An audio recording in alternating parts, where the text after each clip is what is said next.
इसी वीडियो में आप शहीद भगत सिंह के भांजे प्रोफेसर जगमोहन सिंह, आजमगढ़ से सपा सांसद माननीय धर्मेंद्र यादव, सीपीआई राज्य सचिव उत्तर प्रदेश कॉमरेड अरविंद राजस्वरूप, जयप्रकाश सिंह एडवोकेट और कॉमरेड हरमिंदर पांडे की महत्वपूर्ण बातों को सुनेंगे।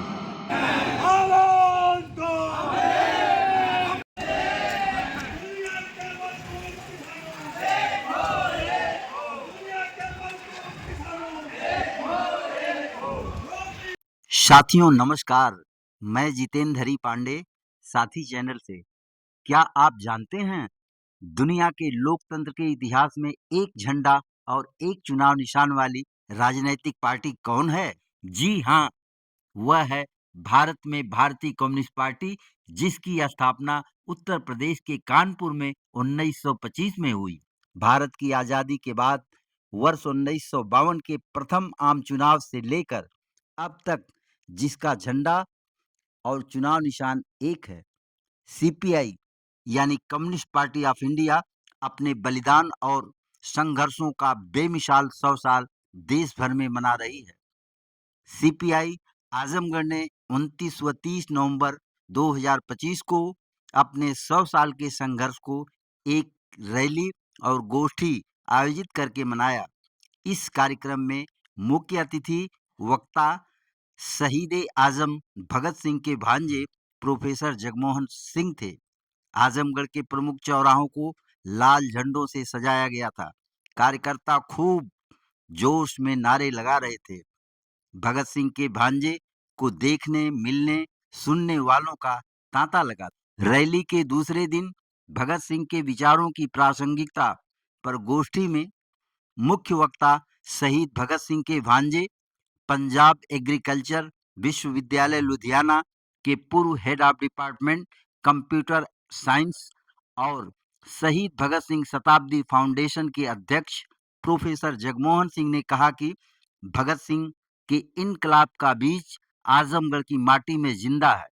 यह क्रांतिकारियों की धरती है, जिसे हमने सिबली मंजिल, राहुल सांकृत्यायन जन्म स्थान पंदहा, निजामाबाद गुरुद्वारा और अन्य जगहों पर देखा।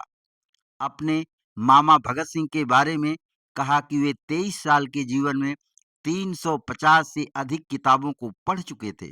वे 1926 में नौजवान भारत सभा की स्थापना किए। भगत सिंह की सोच में मुख्य 5 बातें हैं। वे धर्म के उन्माद से मुक्ति चाहते थे, जाति से मुक्ति चाहते थे, महिलाओं की आज़ादी चाहते थे, हर तरह की गैर बराबरी को समाप्त करने और पूंजीवाद को खत्म करके समाजवाद की स्थापना करना चाहते थे। उन्होंने आज के समय के लिए कहा कि संघ और बीजेपी के लोग गांधी और नेहरू के प्रभाव को कम करके देखते हैं। भगत सिंह गैर बराबरी खत्म करके समाज को एक सूत्र में जोड़ना चाहते थे।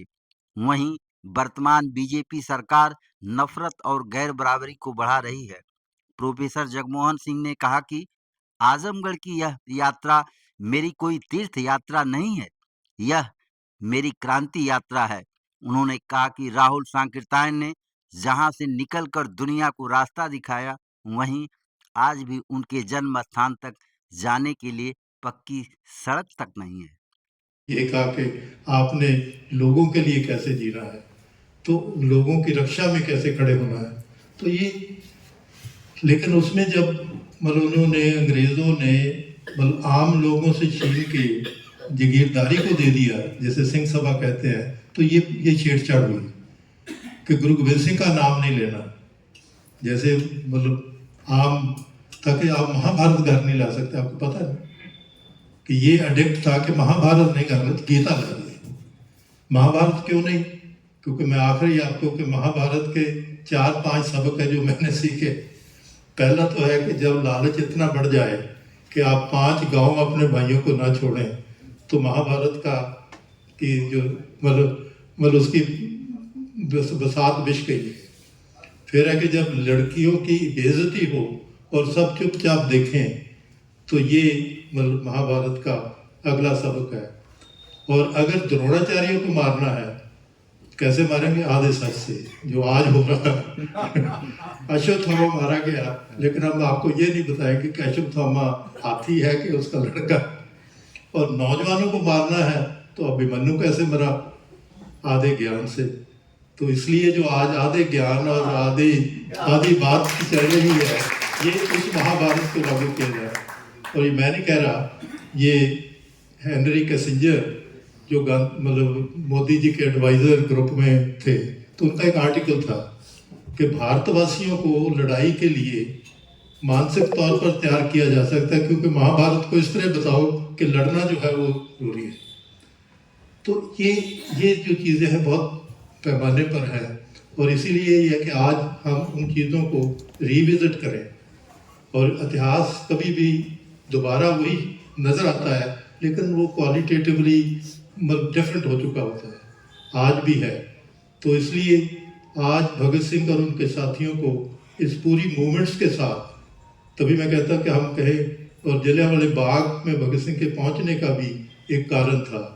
वो घर में 22 लड़के जो हैं, उनको उनके माता पिता मतलब फ्री एजुकेशन के लिए, फ्री रोटी के लिए बनाया हुआ था। मतलब तो उसमें एक लड़का जो है, उसके बारे में भगत सिंह ने लिखा कि ये मार्शल लॉ का पहला शहीद है, खुशीराम। और जब 10 तारीख को पहली गोली चली, क्योंकि 9 तारीख को रामनवमी की मैंने बात की, 10 तारीख को पहली गोली चली, जब 20 लोगों को इसी तरह निहत्थे मारा गया, फिर लोग थोड़ा भागे भी हुए। तो उसके बाद 11 तारीख को लाहौर में जामा मस्जिद में मीटिंग हो रही है दो सभी की, और जब वो शांति से बाहर निकल रहे हैं तो बाहर से गोली चलाई जाती है। तो उस खुशीराम की छाती पे 9 गोलियां लगी थी। तो भगत सिंह को लगा कि अगर यहाँ मतलब अमन अमान पे बैठे हुए लोगों पे गोली चलती है तो जलियांवाले बाग में क्या हो, क्योंकि जो उसकी स्टोरी नरेट की गई, जैसे आज भी होता है स्टोरी बनाई जाती है, तो उन्होंने कहा कि वहाँ बलवा हो गया था, तो बलवे को कंट्रोल करने के लिए गोली चली, 200 लोग मारे गए। तो भगत सिंह ने कहा कि यहाँ जो हुआ है वहाँ मतलब क्या वही हुआ है? तो मैंने कहा कि वो पहला ग्राउंड रिपोर्टर है जो इसलिए वहाँ से आए और जलियांवाला बाग देखा, तो उससे उन्होंने मतलब सीखा। तो ये जो लगातार एक सीखने की प्रक्रिया है और वैज्ञानिक विचारधारा का आधार बनाना, मतलब वो बहुत इम्पोर्टेंट है। तो इसलिए जब हम इन 100 सालों क्योंकि अगली, और उसी में थोड़ा ये भी जिक्र कर लें कि आज ककोरी का भी 100 साल है 25 में। लेकिन आप कभी राम प्रसाद बिस्मिल जी की आत्मकथा पढ़े तो वो कहते हैं कि हमारा ध्येय साम्यवाद है। वो फांसी से 3 दिन पहले लिखा है। अशफाक जो है, अशफाक की जो पर्सनल कागज मिलते हैं उसमें वर्कर एंड पीजेंट्स पार्टी का मैनिफेस्टो है। ये worker and peasants manifesto Bengal में पार्टी बनाई गई थी। भगत सिंह गदर पार्टी के जो लोग कीर्ति अखबार निकालते थे उसमें उन्होंने जर्नलिज्म किया, और बहुत सी चीज़ें वो एक वक्त उनको मिला कि 3 महीने वही कंट्रोल कर रहे थे, तो उन्होंने बहुत कुछ लिखा। तो इसलिए इतिहास में जो प्रश्न है, आज ये जो पिक्टी की ऑब्जर्वेशन है कि जहाँ पर भारत अंग्रेज राज के उस वक़्त में था, आज वहीं पर हम आर्थिक स्थितियों में पहुँच गए हैं, और उनको एड्रेस करने के लिए हमें नए तौर पर सोचने की ज़रूरत है। और यही हमारा ध्येय है कि इस शताब्दी को हम इस नए जो संकलन से मनाएं कि हम जो वो हुआ था उसको लेके हम आगे इन समस्याओं को समाधान करेंगे। और मुझे बहुत आश है कि जब नौजवान खुद पढ़ के प्रश्न करते हैं तो मुझे लगता है कि भगत सिंह कहीं जन्म ले रहा है। धन्यवाद। तो इनकलाब जिंदाबाद, साम्राज्यवाद मुर्दाबाद। गोष्ठी में आए लोगों का स्वागत समाजवादी पार्टी आजमगढ़ के सांसद माननीय धर्मेंद्र यादव ने किया। उन्होंने कहा कि आजमगढ़ की धरती स्वाधीनता सेनानियों की धरती है। यहाँ के लोग हमेशा नफरत को नकार कर समाजवाद की मशाल को जलाए हैं। हम सब मिलकर मजदूर किसान विरोधी बीजेपी सरकार को आने वाले दिनों में हटाएंगे। इस कार्यक्रम के अध्यक्ष आदरणीय पांडे जी, इस कार्यक्रम के मुख्य अतिथि, और मैं समझता हूं जिनका नाम सुन के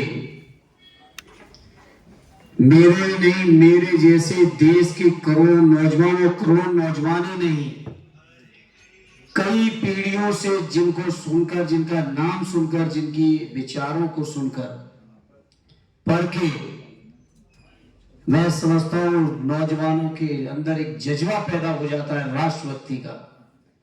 ऐसे भारत माता के महान सपूत सरदार भगत सिंह जी के परिजन प्रोफेसर जगमोहन जी, आज के इस मौके पर मैं समझता हूं प्रोफेसर जगमोहन जी का सदैव नेताजी की कर्मभूमि पर, आदरणीय अखिलेश जी की कर्मभूमि पर स्वागत और अभिनंदन करते हुए मैं अपने आप को गौरवान्वित महसूस कर रहा हूं। समाजवादी पार्टी अपने नेता आदरणीय अखिलेश यादव जी के नेतृत्व में जो सपने सरदार भगत सिंह जी से लेके उस समय के क्रांतिकारियों ने देखे थे, जिस रूप में देश को देखना चाहते थे, देश को बनाना चाहते थे, हम समाजवादी लोग लगातार अपने देश को उसी रूप और स्वरूप में बनाने के लिए हर संभव लड़ाई और कुर्बानी देते रहेंगे, हम आपको भरोसा दिलाते हैं।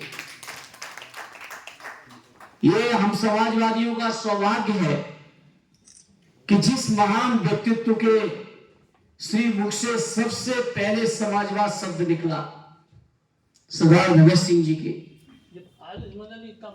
ऐसे महान व्यक्तित्व के परिजन के साथ आज मुझे बैठने का जो गौरव मिला है, सौभाग्य मिला है, उसके लिए मैं अपने सभी साथियों को जिन्होंने निमंत्रण दिया है, अपने अध्यक्ष जी को, कम्युनिस्ट पार्टी के साथियों को, सबको मैं हृदय से धन्यवाद देता हूं। और ये सच है कि देश के सामने जो समस्याएं, चुनौतियां उस समय हुआ करती थी गैर बराबरी की, जब हम आए तो प्रोफेसर उसी चीज पर लेके भाषण दे रहे थे कि 20% लोगों के हाथ में कितनी संपदा है, 80% लोगों का गरीबी का क्या हाल है। और शायद इसीलिए उस समय के महान स्वतंत्रता सेनानियों ने, महान चिंतकों ने, विचारकों ने समाजवादी व्यवस्था की परिकल्पना की, जिसको आगे चलकर आचार्य नरेंद्र जी, आचार्य कृपलानी जी, डॉक्टर राम मनोहर लोहिया जी, जयप्रकाश जी से लेके चौधरी चरण सिंह, सदैव नेताजी से लेके लगातार आज जिसकी मसाल इस देश में किसी के हाथों में है तो उस व्यक्तित्व का नाम आदरणीय अखिलेश यादव है। तो हम लोग सरदार भगत सिंह जी के उन्हीं सपनों को लेके, क्रांतिकारियों के उन्हीं सपनों को लेके लगातार संघर्ष के रास्ते पर हैं और आपको विश्वास दिलाते हैं कि अपने स्वतंत्रता सेनानियां, अपने भारत के महान सपूतों के जो सपने हैं, उस सपने को हम अपने समाजवादी पार्टी के रास्ते से, उनके रास्ते, बताए हुए रास्ते पे चल के देश को, उन सपनों को पूरा करने में अपना सर्वस्व न्यौछावर करके भी हम लोग कभी पीछे हटने वाले नहीं है। ये हम आपको भरोसा दिलाते हैं। आज आजमगढ़ में आप आए और मुझे आजमगढ़ के सांसद होने का गौरव मिला। मैं सोचता हूं आजमगढ़ के बारे में प्रोफेसर जगमोहन जी ने 2 ही दिन में बहुत कुछ सीखा, समझा, पढ़ा और बताया। ऐसे आजमगढ़ जो महान क्रांतिकारियों की सरजमी है, ये आजमगढ़ मैं समझता हूं इतिहास में हमारे सब अनुभवी बुजुर्ग लोग बैठे, बहुत शानदार इतिहास आजमगढ़ का। अंग्रेजों के खिलाफ लड़ते लड़ते अगर सबसे पहले आजादी लेने का किसी को गौरव प्राप्त हुआ था, ऐसी ये महान सरजमी आजमगढ़ है। ऐसी क्रांतिकारी सरजमी पर आप आए हैं, आपका मैं स्वागत करता हूं, अभिनंदन करता हूं और आपको ये भरोसा दिलाता हूं कि जिस आप विचारधारा को लेके चल रहे हैं, जिस विचारधारा की शताब्दी वर्ष भी मना रहे हैं, जिन उम्मीदों को लेकर आप चले हैं, जिन कुर्बानियों का शानदार गौरवशाली इतिहास आपके साथ है, ये आजमगढ़ की सरजमी उसी रास्ते पे चलने का मैं समझता हूं आजादी की लड़ाई में भी काम किया है और लोकतंत्र को बचाने की भी लड़ाई में आज भी आजमगढ़ उसी जगह पे खड़ा हुआ। सीपीआई उत्तर प्रदेश के राज्य सचिव अरविंद राजस्वरूप ने कहा कि भगत सिंह 1917 की रूसी क्रांति से प्रभावित थे। यदि उन्हें फांसी नहीं हुई होती तो वे कम्युनिस्ट पार्टी में होते। भगत सिंह का प्रिय नारा इनकलाब जिंदाबाद सामाजिक व्यवस्था परिवर्तन का नारा था। अंग्रेजी साम्राज्यवाद से मुक्ति पाने के लिए भारत में कम्युनिस्ट आंदोलन की शुरुआत 1920 से ही हो चुकी थी। स्वरूप ने कहा कि हमें भगत सिंह की चेतना को आगे बढ़ाकर आम जनता की बदहाली को रोकना है। और हम सब लोगों को मालूम है, विशेष रूप से कम्युनिस्टों को और कम्युनिस्टों के बाहर भी, कि 1917 की क्रांति के प्रणेता कॉमरेड लेनिन थे और उनकी पॉलिट ब्यूरो थी, उनकी कमेटी थे और तत्कालीन नेता थे।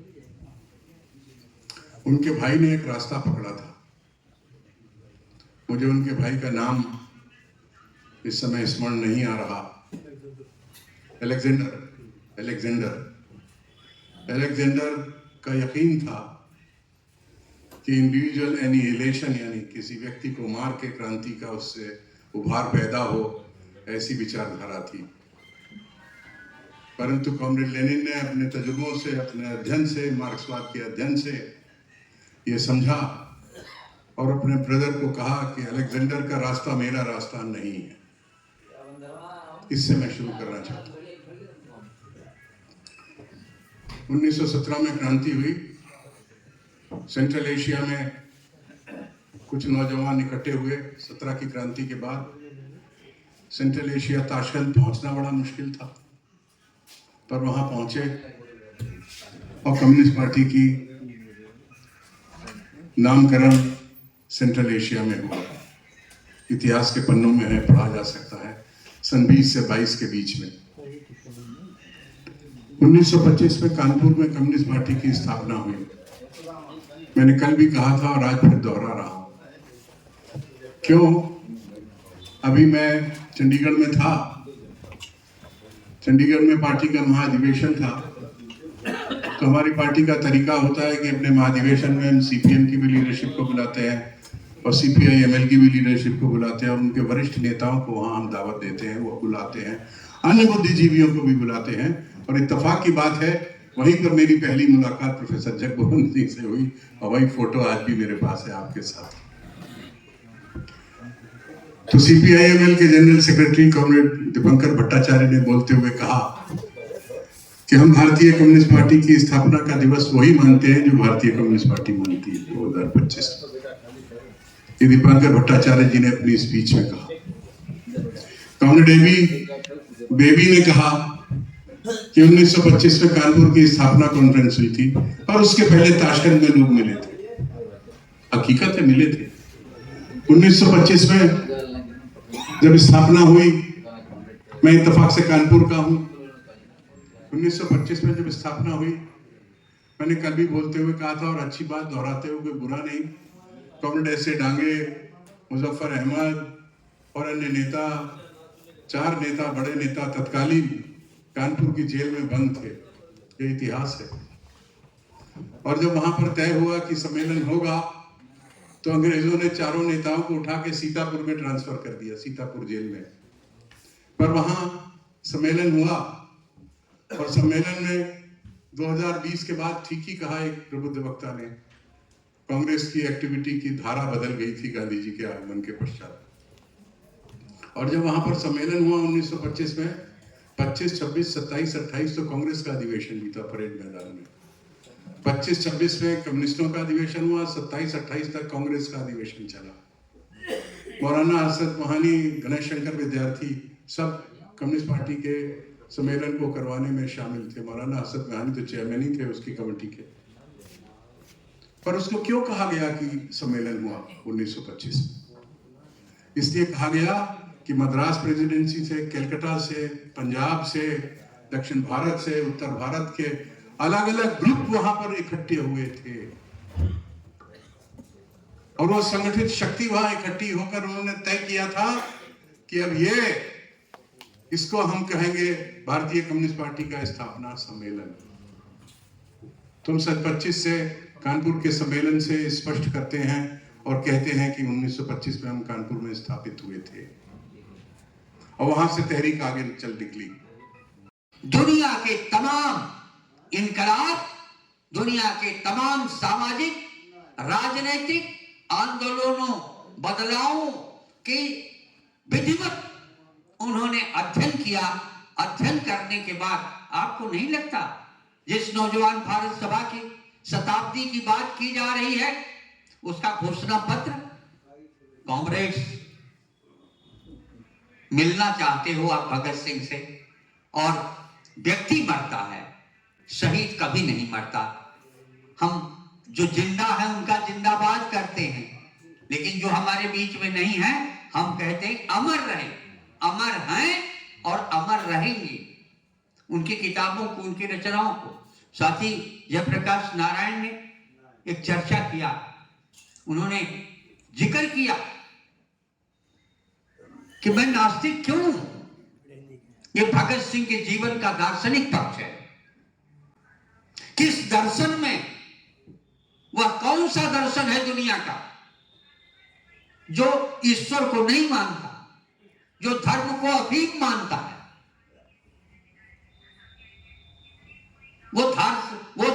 उनका दार्शनिक पक्ष है। भगत सिंह ने अपने उस किताब में, अपनी उस छोटी सी पुस्तिका में, मैं नास्तिक क्यों, वो नास्तिक क्यों इतनी पुस्तिका नहीं है, वो एक संपूर्ण दर्शन की व्याख्या है नास्तिकवाद की। और उन्होंने स्पष्ट किया कि ये शोषण का हथियार है। और अंतिम क्षण में भगत सिंह के जीवन के जो अंतिम अनमोल क्षण थे, उस समय में भगत सिंह क्या कर रहे थे? जब फांसी पर ले जाने वाले थे, किताब पढ़ रहे थे। तो जब पूछा तो उन्होंने कहा क्या? उन्होंने यही कहा ना, एक क्रांतिकारी दूसरे क्रांतिकारी से मिल रहा। अगर आप क्रांतिकारी हो, अगर आप क्रांतिकारी कहते हो अपने को, और निश्चित रूप से आप क्रांतिकारी हो, और अगर क्रांतिकारी नहीं हो तो आपको ही क्रांतिकारी बनना पड़ेगा। और क्रांतिकारी बनने के लिए आपको पढ़ना पड़ेगा। भगत सिंह ने जिस किताब को पढ़ा, वो लेनिन की राज्य और क्रांति को पढ़ा। उनका जो घोषणा पत्र है नौजवान भारत सभा का, उस घोषणा पत्र में वो सारी चीजें भारत की वर्तमान मौजूदा उस समय की सत्ता का चित्रण है कि कैसे वो भारत की जनता को लूट रही है और इस सत्ता को उखाड़ फेंकना क्यों जरूरी है। उन्होंने आने वाले दिनों के लिए भी इशारा कहा। आपने कहा ना कि इस पे जो बैठे हुए काले गोरे अंग्रेज हैं वो चले जाएं। इस गोष्ठी की अध्यक्षता करते हुए वरिष्ठ कॉमरेड हरिमंदिर पांडे ने सबका आभार जताया। साथी से जितेंद्र हरि पांडे की रिपोर्ट। माननीय सांसद धर्मेंद्र बाबू, हमारे बहुत प्रिय सपा के अध्यक्ष हवलदार यादव, मित्रों, मैं 2 वर्ष से आदरणीय जगमोहन सिंह के पीछे पड़ा हुआ था कि आपको आजमगढ़ आना है। बहुत लोग इनको देश दुनिया को बुलाते हैं, बगैर उनको जाने ये कहीं जाते नहीं। ये कौन बुला रहे हैं, क्या हैं, किस ऑर्गेनाइजेशन के हैं, तभी आते हैं। पिछले वर्ष 27 फरवरी चंद्रशेखर आजाद के बलिदान दिवस पर आप आने वाले तैयार थे, लेकिन यही बैजनाथ यादव उट्टा के राष्ट्रीय कार्यकारिणी के सदस्य, इनको कैंसर का रोग हो गया, उससे लड़ करके जीत के यहाँ बैठे हैं। प्रगतिशील लेखक संघ के राष्ट्रीय कार्य अध्यक्ष आदरणीय विभूति नारायण राय को हार्ट अटैक का रोग हो गया, उसको हरा करके वो फिर सक्रिय है। आप हमारे बीच परसों से आए हैं। परसों ट्रेन छूट गई किसी वजह से, बनारस फ्लाइट से आए। मैं गया था, रिसीव किया। ट्रेन से आते तो 3 घंटा पहले आजमगढ़ आते तो सारे कार्यक्रम जितने तय थे सब पूरे हो जाते, लेकिन कुछ ही कार्यक्रम हुए। परसों का बाकी सब कैंसिल करना पड़ा। आप शाम को अंबाड़ी कंपोजिट विद्यालय, राजेश यादव, माननीय राम नरेश यादव के जो पोते लगते हैं उनके विद्यालय पर गए। काफी देर हो गई थी। वो ऐसा कंपोजिट विद्यालय अंबारी का है जहां 5 MP पढ़ कर निकले हैं। राम नरेश वहीं पढ़े हैं, रामकृष्ण यादव वहीं पढ़े हैं, गांधी आजाद वहीं पढ़े हैं, रमाकांत यादव वहीं पढ़े हैं, और जौनपुर के नाम मैं भूल रहा हूँ, मुस्लिम थे। ये 5 MP वहां से निकले। भव्य स्वागत आपका हुआ।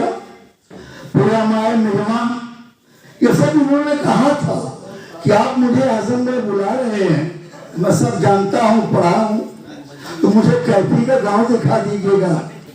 भारतीय कम्युनिस्ट पार्टी का हिंदी में पहला मैनिफेस्टो घोषणा पत्र भारत में 1932 में लिखा। किसने लिखा? आचार्य नरेंद्र देव और राहुल सांकृत्यायन।